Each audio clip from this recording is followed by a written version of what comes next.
voters. This question goes to you, Mr. Vice President. What would you do to put an end to this threat? You have 2 minutes uninterrupted. I made it clear, and I asked everyone else to take the pledge. I made it clear that any country, no matter who it is, that interferes in American elections will pay a price. They will pay a price. It's been overwhelmingly clear this election, I won't even get into the last one, this election, that Russia has been involved, China's been involved to some degree, and now we learn that Iran is involved. They will pay a price if I'm elected. They're interfering with American sovereignty. That's what's going on right now. They're interfering with American sovereignty. And to the best of my knowledge, I don't think the president said anything to Putin about it. I don't think he's talking to him a lot. I don't think he said a word. I don't know why he hasn't said a word to Putin about it. And I don't know what he has recently said, if anything, to the Iranians. My guess is he'd probably be more outspoken with regard to the Iranians. But the point is this, folks. We are in a situation where we have foreign countries trying to interfere in the outcome of our election. His own national security advisor told him that what is happening with his buddy, this president, is unwilling to take on Putin when he's actually paying bounties to kill American soldiers in Afghanistan, when he's engaged in activities that are trying to destabilize all of NATO. I don't know why he doesn't do it, but it's worth asking the question, why isn't that being done? Any country that interferes with us will, in fact, pay a price because they're affecting our sovereignty. President Trump, same question to you. Let me ask the question. You're going to have 2 minutes to respond. For 2 elections in a row now, there has been substantial interference from foreign adversaries. What would you do in your next term to put an end to this? 2 minutes uninterrupted. Well, let me respond to the first part as Joe answered. Joe got $3.5 million from Russia, and it came through Putin because he was very friendly with the former mayor of Moscow, and it was the mayor of Moscow's wife, and you got $3.5 million. Your family got $3.5 million, and you know, someday you're gonna have to explain why did you get 3.5. I never got any money from Russia. I don't get money from Russia. Now, about your thing last night, I knew all about that, and through John Ratcliffe, who is fantastic, he said the one thing that's common to both of them, they both want you to lose, because there has been nobody tougher to Russia. Between the sanctions, nobody tougher than me on Russia. Between the sanctions, between all of what I've done with NATO, you know, I've got the NATO countries to put up an extra $130 billion, going to $420 billion a year. That's to guard against Russia. I sold, while he was selling pillows and sheets, I sold tank busters to Ukraine. There has been nobody tougher on Russia than Donald Trump. And I'll tell you, they were so bad. They took over the submarine port. You remember that very well. During your term, during you and Barack Obama, they took over a big part of what should have been Ukraine. You handed it to them, but you were getting a lot of money from Russia. They were paying you a lot of money, and they probably still are. But now, with what came out, we just had a news conference a little while ago who was essentially supposed to work with you and your family. But what he said was damning. And regardless of me, I think you have to clean it up and talk to the American people. Maybe you can do it right now. Vice President Biden, you may respond. And then I do want to follow up on the election security. I have not taken a penny from any foreign source ever in my life. We learned this president paid 50 times the tax in China, has a secret bank account with China, does business in China, and in fact is talking about me taking money. I have not taken a single penny from any country whatsoever, ever. Number one. Number two, this is a president, I have released all of my tax returns, 22 years, go look at them, 22 years of my tax return. You have not released a single solitary year of your tax return. What are you hiding? Why are you unwilling? The foreign countries are paying you a lot. Russia's paying you a lot. China's paying you a lot. And your hotels and all your businesses all around the country, all around the world.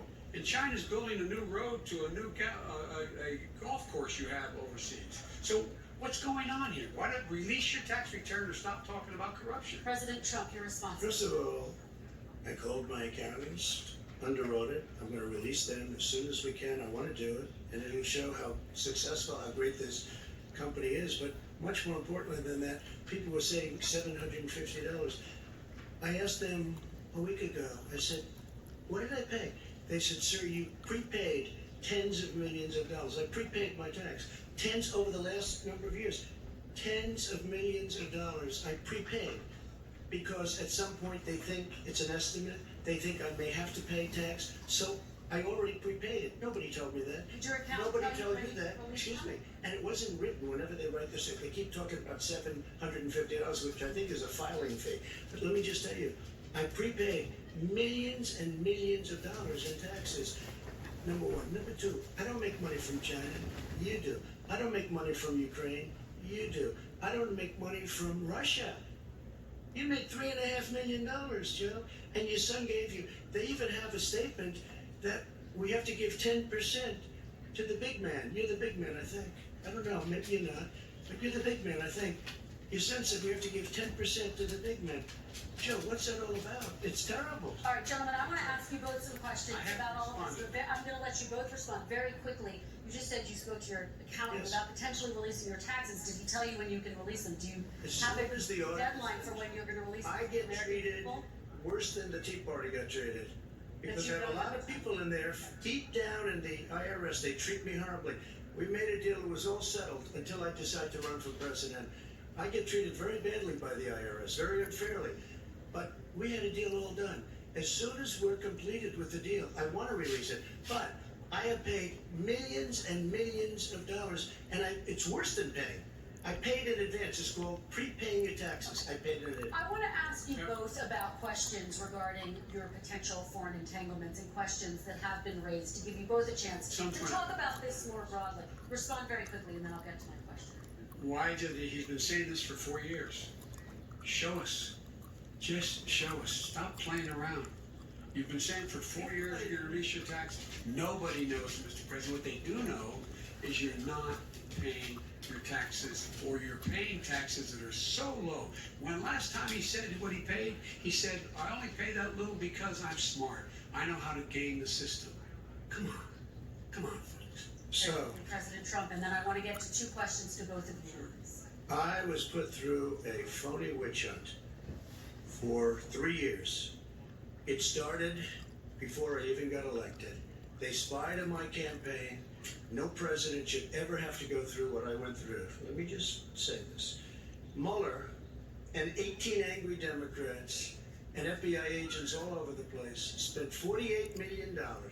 They went through everything I had, including my tax returns, and they found absolutely no collusion and nothing wrong. 48 million. I guarantee you, if I spent 1 million on you, Joe, I could find plenty wrong. Because All right. the kind of things that you've done and the kind of monies that your family has taken, I mean, your brother made money in Iraq, Let me- millions of dollars. Your other brother made a fortune, and it's all through you, Joe. And they say you get some of it, and you do live very well. You have houses all over the place. You live very well. All right, gentlemen, let me just ask some questions about all of this broadly. Vice President Biden, there have been questions about the work your son has done in China and for a Ukrainian energy company when you were vice president. In retrospect, was anything about those relationships inappropriate or unethical? Nothing was unethical. Here's what the deal. With regard to Ukraine, we had this whole question about whether or not, because he was on the board, I later learned Burisma, a company, that somehow I had done something wrong. Yet every single solitary person, when he was going through his impeachment, testifying under oath who worked for him, said I did my job impeccably. I carried out U.S. policy. Not one single solitary thing was out of line. Not a single thing. Number one. Number two, the guy who got in trouble in Ukraine was this guy trying to bribe the Ukrainian government to say something negative about me, which they would not do and did not do because it never, ever, ever happened. My son has not made money in terms of this thing about, what are you talking about, China. I have not had it. The only guy who made money from China is this guy. He's the only one. Nobody else has made money from China. Never President did Trump, deal with let me it. ask my question to you. But could I just one thing? Very quickly. His son didn't have a job for a long time, was sadly no longer in the military service. I won't get into that. And he didn't have a job. As soon as he became vice president, Burisma, not the best reputation in the world. I hear they paid him $183,000 a month. Listen to this. 183, and they gave him a $3 million upfront payment, All right. and he had no energy. I'm gonna let the Vice President That's respond to that quickly, and then I need to get to dishonest. a question to you. Very No quickly. basis for that. Everybody investigated that. No one said anything he did was wrong in Ukraine. Okay, President Trump, this is for you. Since you took office, you've never divested from your business. You've personally promoted your properties abroad. A report this week, which was referenced, does indicate that your company has a bank account in China. So how can voters know that you don't have any foreign conflicts of interest? I have many bank accounts, and they're all listed, and they're all over the place. I mean, I was a businessman doing business. The bank account you're referring to, which is, everybody knows about it, it's listed. The bank account was in 2013. That's what it was. It was open to do. It was closed in 2015, I believe.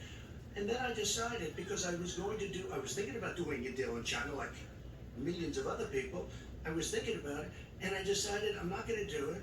Didn't like it. I decided not to do it. Had an account open, and I closed it. Okay. Excuse me. And then, unlike him, where he's vice president and he does business, I then decided to run for president after that. That was before. So I closed it before I even ran for president, let alone became president. Big difference. He is the vice president of the United States, and his son, his brother, and his other brother are getting rich. They're like a vacuum cleaner. They're sucking up Okay, money President every Trump, place he thank you. We goes. do need Not to move true. on. I do want to ask you, Vice President Biden, about China. Let's talk about China more broadly. There have, of course, President Trump has said that they should pay for not being fully transparent in regards to the coronavirus. If you were president, would you make China pay? And please be specific, what would that look like? What I'd make China do is play by the international rules, not like he has done. He has caused the deficit of China to go up, not down, with China, up, not down. We are making sure that in order to do business in China, you have to give all your intellectual property, you have to have a partner in China. It's 51%. We would not do that at all, number one. Number two, we're in a situation where China would have to play by the rules internationally as well. When I met with Xi, when I was still vice president, he said we're setting up air identification zones in the South China Sea. You can't fly through them. I said, we're going to fly through them. We just flew B-52, B-1 bombers through it. We're not going to pay attention. They have to play by the rules. And what's he do? He embraces guys like the thugs like in North Korea and the Chinese president and Putin and others, and he pokes his finger in the eye of all of our friends, all of our allies. We make up we're 25% of the world's economy. We need to be having the rest of our friends with us saying to China, these are the rules. You play by them or you're going to pay the price for not paying by them economically. That's the way I will run it, and that's what we did in upholding steel tariffs and a range of other things when we were president and vice president. All right, let's talk about North Korea. Excuse me, no, I have to respond to that. Okay, very quickly, and then we're going to move on to North with Korea. $1.5 billion from China to Not manage after true. spending 10 minutes in office and being in Air Force Two. Number one. Number two, there's a very strong email talking about your family wanting to make $10 million a year for introductions. President Trump, on China policy though, what No, but- specifically are you going to do? What specifically are you going to do to make China pay? You said you're going First to of all, pay. China is paying. They're paying billions and billions of dollars. I just gave New $28 sanctions? billion. New sanctions? I just gave $28 billion to our farmers. Taxpayers' China, money. It's what? Taxpayers' money. Didn't No, come from yeah, China. you know the taxpayers. It's called China. China Not paid true. $28 billion, and you know what they did to pay it, Joe? They devalued their currency, and they also paid up. And you know who got the money? Our farmers, our great farmers, because they were targeted. You never charged them anything.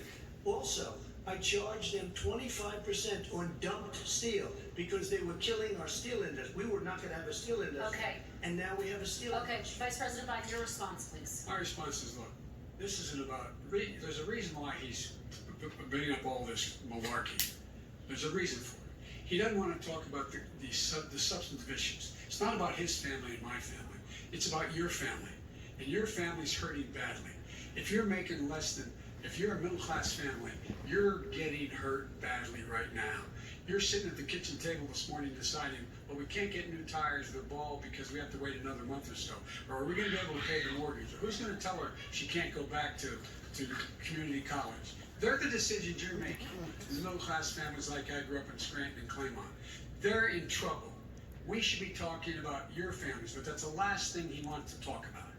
I want That is a to talk typical about statement. North Korea. Excuse me, I just do for want 1 to turn second, to please. 10 seconds, Mr. President. That's 10 a seconds. typical political statement. Let's get off this China thing, and then he looks, the family, around the table, everything. Just a typical politician when I see that. Let's talk about I'm not a North typical Korea. politician. Okay. That's why I got elected. Let's talk Let's about- get off the subject of China. Let's talk around, sitting around the table. All right. Come on, Joe, you can do better. We're going to talk about North Korea now. President Trump, you've met with North Korean leader Kim Jong-un 3 times. You've talked about your beautiful letters with him. You've touted the fact that there hasn't been a war or a long-range ballistic missile and continues to develop its nuclear arsenal. Do you see that as a betrayal of the relationship you No. forged? Just 30 seconds here because we need to get on to the next. So when I met with Barack Obama, we sat in the White House. Right at the beginning, had a great conversation. It was supposed to be 15 minutes, and it was well over an hour.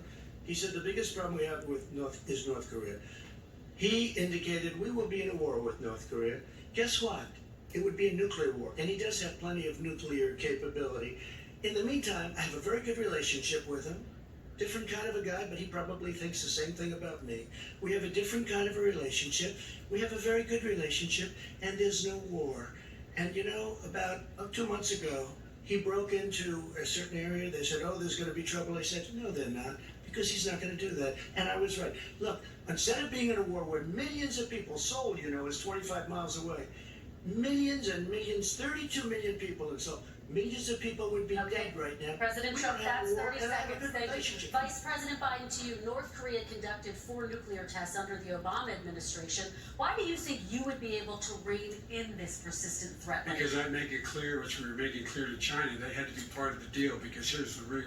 I made it clear, as a spokesperson of the administration when I went to China, that they said, why are you moving your missile defense up so close? Why are you moving more forces here? Why are you continue to do military maneuvers with South Korea? I said, because North Korea is a problem, and we're going to continue to do it so we can control them. We're going to make sure we can control them and make sure they cannot hurt us. And so if you want to do something about it, step up and help. If not, it's going to continue. What has he done? He's legitimized North Korea. He's talked about his good buddy who's a thug, and he talks about how we're better off. And they have much more capable missiles, able to reach U.S. territory much more easily than ever did before. Let me follow up with you, Vice President Biden. You've said you wouldn't meet with Kim Jong-un without preconditions. Are there any conditions under which you would meet with him? On the condition that he would agree that he would be drawing down his nuclear capacity to get the Korean Peninsula should be a nuclear-free zone. All right, let's move on to American Kristen, families. they tried Very to quickly, meet with 10 him. seconds, They President. tried to meet with him. He wouldn't do it.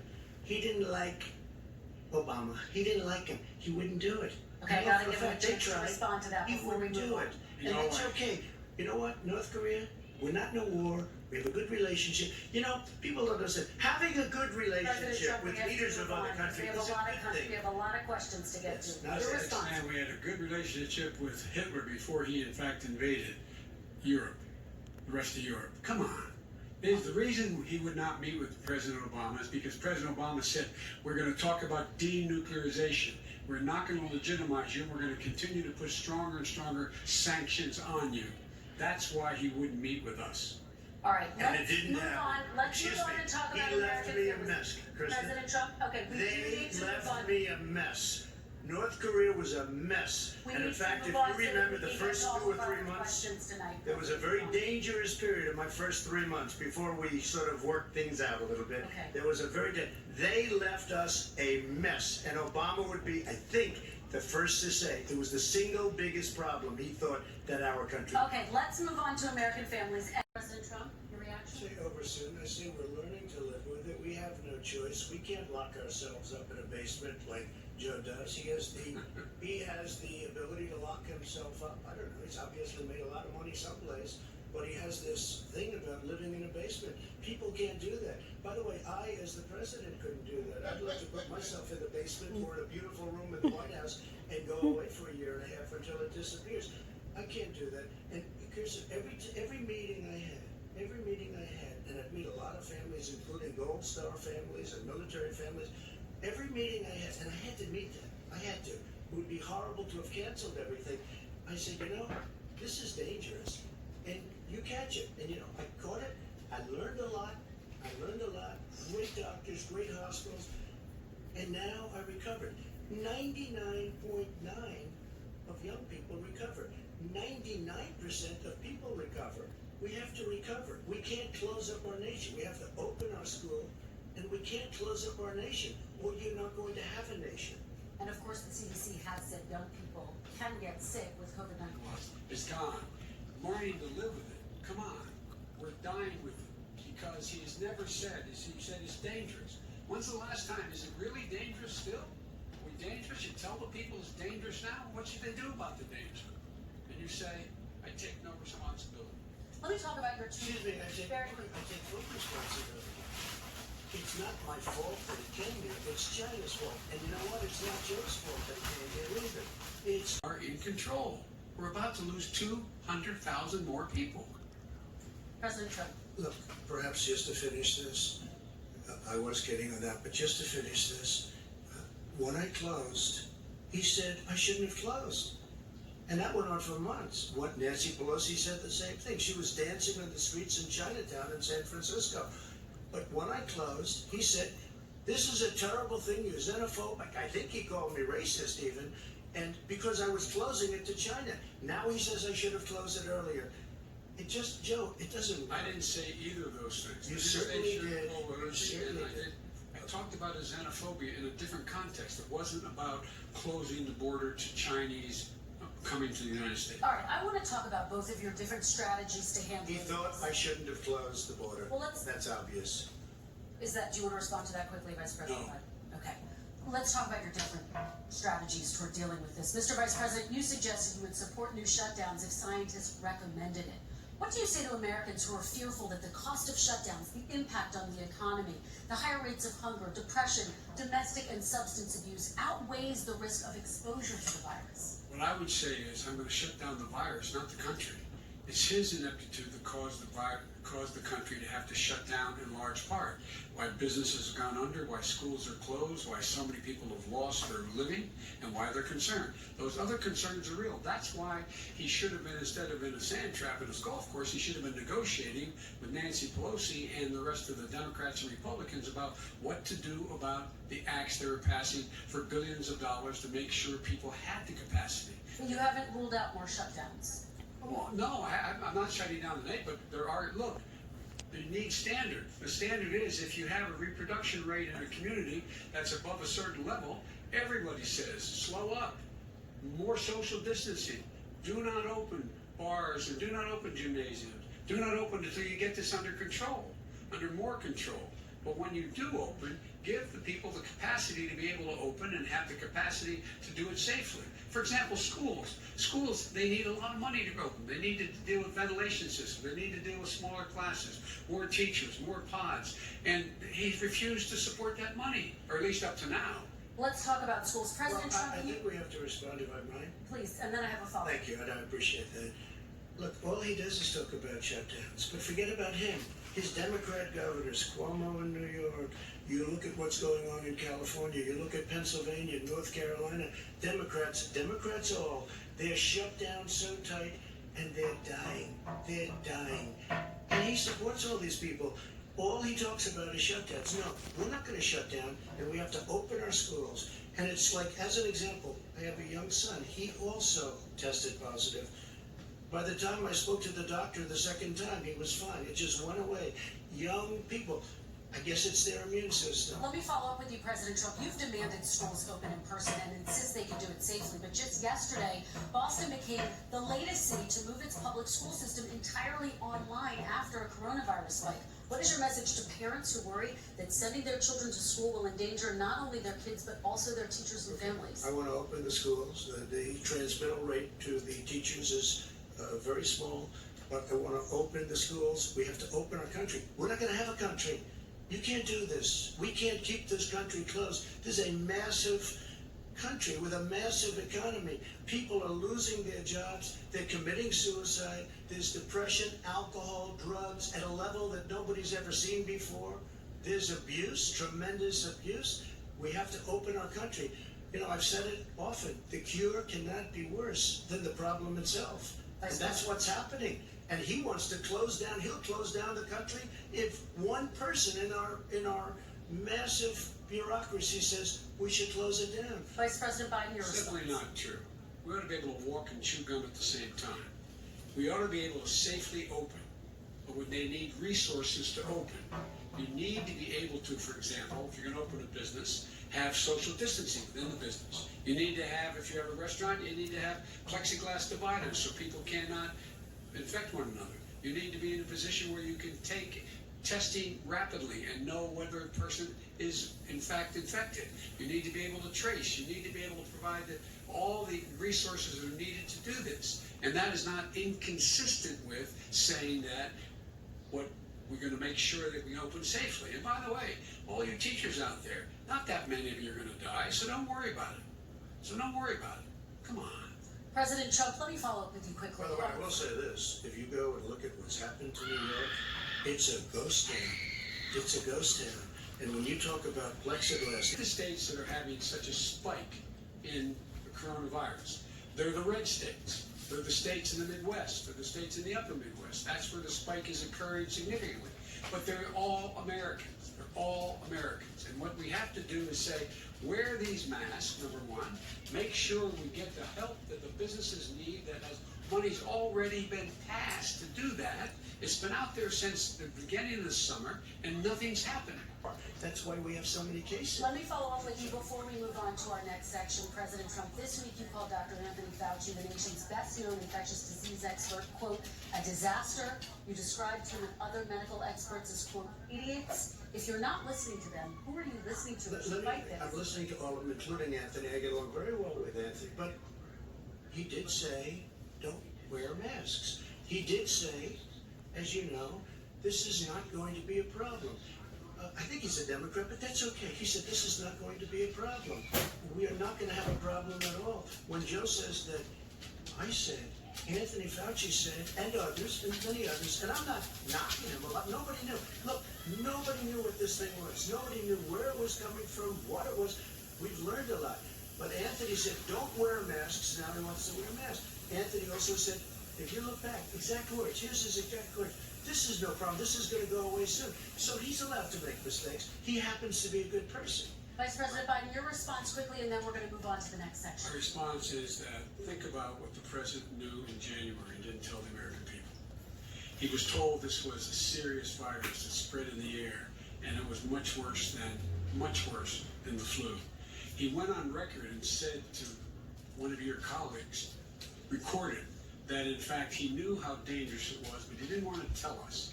He didn't want to tell us because he didn't want us to panic. He didn't want us, Americans don't panic. He panicked. But guess what? In the meantime, we find out in the New York Times the other day that in fact his folks went to Wall Street and said this is a really dangerous thing, and a memo out of that meeting, not from his administration, but from some of the brokers said, sell short, because we got to get moving. It's a dangerous problem. Well, this is I'm what going to give you this 30 is what I seconds have. to respond, and then we're The going Wall to Street move one, on. I don't know, somebody went to Wall Street. You're the one that takes all the money from Wall Street. I don't take it. I have. You have raised a lot of money, tremendous amounts of money. And every time you raise money, deals are made. I could raise so much more money. As president and as somebody that knows most of those people, I could call the heads of Wall Street, the heads of every company in America.